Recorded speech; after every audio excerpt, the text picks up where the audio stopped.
Okay, so I have a confession to make. I've never seen Wicked on the stage. Heck, not being a particular enthusiast of Broadway musicals, I would be hard-pressed to name one song from the popular soundtrack, or even really explain anything beyond the fact that, well, Wicked is supposed to be a deconstruction of Frank Baum's The Wizard of Oz. Yet the play is a full-on phenomenon, with the movie, the first of two, set to become a blockbuster when it comes out later this week.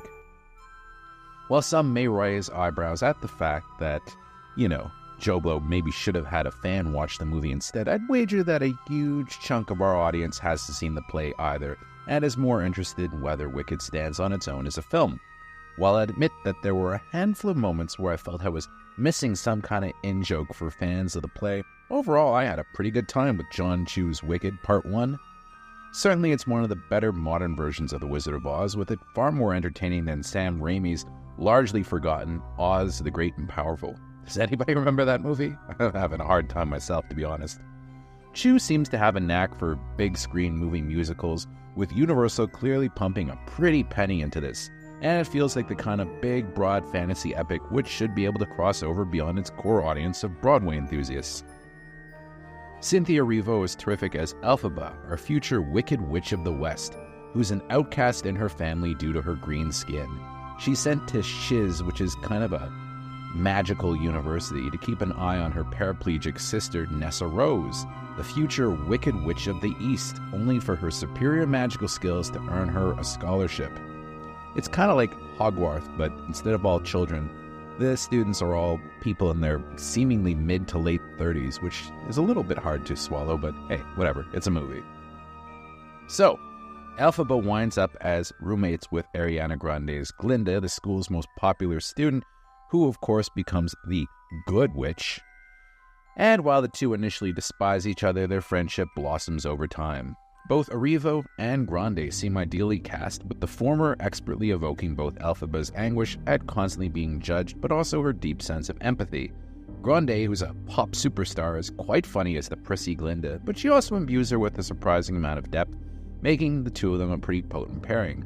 Some may be surprised at how good Ariana Grande is in this, but let's not forget, before she was a pop star, she was a child star on Nickelodeon, and definitely not her first go-round at acting. She knows what she's doing on screen, and she's actually really good. While some may raise their eyebrows at the fact that all the students at Shiz University do indeed seem to be a little old, Chu's done a good job making Wicked almost feel like Harry Potter for adults. The production design is superb, and the whole heightened fantasy vibe actually really works. I appreciated the fact that some of the supporting characters get fleshed out more than they would have been otherwise. One of them is Jonathan Bailey's Fiyero, a handsome prince who initially comes off as vacuous and perhaps a future red herring, but that's not the case, as he turns out to have a lot of depth as he starts to fall for Elphaba rather than his most obvious love interest, Glinda. Yet there are long musical numbers which likely could have been axed in favor of making Wicked a little bit pacier and one truly great 3-hour movie as opposed to two films that are merely going to be good. Given all the hype, viewers may be surprised to see how small of a role Jeff Goldblum has once he's finally introduced as Oz the Great and Powerful, but if you've read the play's synopsis, as I did after I saw this movie, all the really crazy Wizard of Oz stuff, including the introduction of Dorothy and the surprising identity of the Tin Man and the Scarecrow, are all going to happen in Part 2, which I'm actually kind of looking forward to now. As such, Part 1 includes a whole lot of setup, but Chu's sense of pace is pretty spot on, and while it's a little too long, I have to say Wicked is never actually dull. So here's the thing, Wicked is made with a very specific audience in mind, and I'd wager that most of us JoBlo folks aren't among them. On opening weekend, I wouldn't be surprised if a huge chunk of the JoBlo audience would rather be watching Gladiator 2. But even still, our audience, who may find themselves watching the movie at the behest of someone in their lives, may be surprised at the fact that Wicked goes down a whole lot easier than they're expecting.